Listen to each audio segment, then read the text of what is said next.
Então vamos lá. O que fazer quando um herdeiro não quer participar do contrato social da holding patrimonial, do planejamento sucessório da família?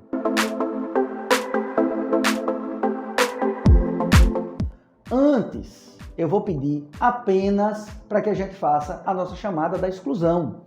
Se você se identificar com qualquer um desses predicados aqui, então, meu caro, esse vídeo não é para você. Já está na hora de sair, esse é o melhor momento. Mas se você não for chamado, então esse vídeo é para você. Aí sim, você fica conosco, vai até o final e aproveita esse conteúdo. Segue a chamada, hein? Olha, social-democrata, já pode sair, pode sair.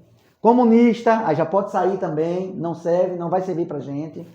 Aquele cara que gosta de mais e mais Estado na economia também, segue no mesmo sentido, pode ir. E se você gosta de pagar tributos, se você gosta de pagar tributo, gosta de entregar tributos ao Estado, então esse vídeo não é para você. Porque aqui, meu caro, a gente não gosta de pagar tributos. A gente não quer pagar tributos, a gente quer evitar o máximo de tributação possível. E não adianta que a gente não vai mudar, tudo bem? Então, se você não estava na lista, fica conosco. A partir de agora, você vai tomar conhecimento dessa matéria. Vejam, nesse cenário, existem dois interesses que precisam ser bem sopesados e compreendidos. Existem os interesses dos patriarcas, aqueles que instituem o acervo patrimonial a integrar o planejamento sucessório da família, e existem os interesses do herdeiro. Quando isso acontece, via de regra, o que aconteceu é a quebra da confiança entre o patriarca e os herdeiros, os filhos. Por alguma razão, o filho não confia mais nos pais, ou por alguma razão, os filhos ou os herdeiros perderam a sua capacidade de integrar um objeto comum na família. Os interesses dos patriarcas estão sempre envolvidos com a preservação do patrimônio e a manutenção desse patrimônio para gerações subsequentes, sem que eles percam a administração desse patrimônio. É por isso que existem tantas regras de usufruto vitalício, de cláusulas que dão aos patriarcas o poder político e o poder social sobre a administração das cotas. Isso está dentro do grupo de preocupação dos patriarcas. Quando o herdeiro não quer participar da holding, é porque existe uma outra preocupação, a do herdeiro. Por alguma razão, ele não confia mais nos patriarcas. Por alguma razão, ele não entende o que é que está acontecendo ali e acha que ele vai perder os direitos sucessórios. E isso precisa ser muito bem tratado para que ele possa entender. O planejamento patrimonial e sucessório, ele precisa ter uma harmonia de quem está afiliado ao planejamento. Isso também não quer dizer que quando o herdeiro não quer participar do planejamento patrimonial e sucessório, você não possa fazer a sua holding familiar. Você pode, desde que você preserve a legítima, preserve o que seria os direitos sucessórios daquele herdeiro arredio, daquele herdeiro que não quer se afiliar, não quer se associar ao planejamento. Então esse herdeiro vai ter que sim ter os seus direitos preservados, fora do planejamento patrimonial realizado dentro da holding patrimonial. O que isso quer dizer? Nós vamos ter que reservar um bem para ele. Qual é o ônus desse herdeiro arredio? Esse herdeiro vai ter que enfrentar, por exemplo, o inventário.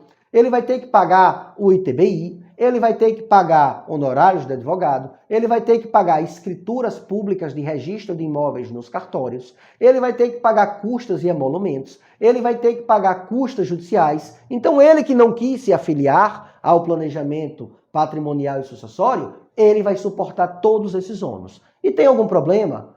Para você que está fazendo planejamento, nenhum. Se ele quer fazer assim e por alguma razão ele não confia, ele não quer entrar no planejamento patrimonial e sucessório, então ele que suporte todos esses ônus.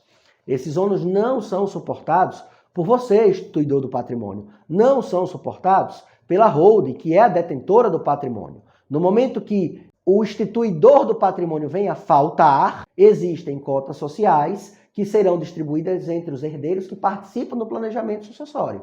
E aquele que não participa, ele tem um bem. E ele não vai herdar cotas sociais, porque você deixou as cotas sociais reservadas para fulano, cicrano e beltrano. Ele vai herdar um bem. E agora ele desembaraça esse bem do planejamento patrimonial e sucessório. E assim, o que precisa ficar claro para você que tem o objetivo de fazer o planejamento e tem o herdeiro que é arredio, é que nem todos precisam seguir os mesmos passos. E até aí não temos nenhum problema. Inclusive o direito societário empresarial é o direito onde o acordo de vontade é lei entre as partes.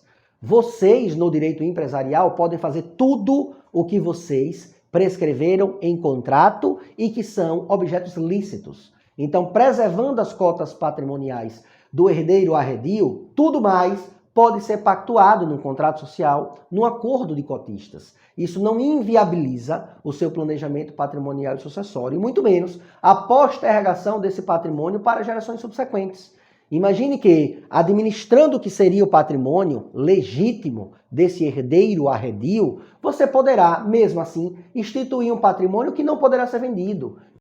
Você poderá instituir um patrimônio que vai fazer parte do seu legado. Então imagine que mesmo assim, administrando o problema do seu herdeiro arredio, você pode deixar uma estrutura operacional de herança para aquele seu filho, aquele seu sobrinho, que é o herdeiro que entende como a sua estrutura operacional funciona. Então você vai reservar a este, através do sistema de planejamento, a administração da operação estruturada na sua holding patrimonial. Em linhas gerais, imagine que você tem um comércio e esse seu comércio, se cair nas mãos do seu herdeiro arredio, ele vai simplesmente destruir tudo que você fez.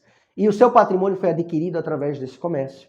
Ele pode, essa estrutura empresarial, fazer parte do acervo patrimonial que consta dentro dos bens e direitos da sua holding patrimonial, da sua holding operacional. E você pode preservar aquele seu herdeiro que sabe como isso funciona, aquele seu herdeiro que aprendeu com você o caminho das pedras, a administração dessa cédula, a administração dessa estrutura operacional. Então, é possível sim, administrando licitamente o que seria o patrimônio daquele seu herdeiro que não quis se afiliar, mas ainda é possível você trazer um planejamento para dentro desse cenário conflituoso. Não desista de organizar a sua sucessão, não desista de organizar o planejamento e o patrimônio da sua família por conta de de dois herdeiros, que são aqueles herdeiros que não pretendem se afiliar ao seu planejamento. Eles não merecem e eles não têm a desenvoltura de estragar todo o seu planejamento. É possível sim você superar o obstáculo e seguir com a proteção patrimonial para os seus entes queridos. Por fim, como aqui a gente não tem momento blogueirinho, a gente não fica pedindo para você se inscrever no canal, não fica pedindo para você compartilhar com aquela pessoa que precisa desse conteúdo, não fica pedindo para você deixar os seus comentários, isso você faz se você quiser. Se você tiver interesse, então você faz, encaminha para quem você acha que é importante. Aqui, o nosso objetivo é fazer com que esse canal transmita um conteúdo informativo, transmita um conteúdo didático para a população. E é esse o nosso objetivo, tá bom? Então fica aí o nosso abraço e nos vemos nos próximos conteúdos.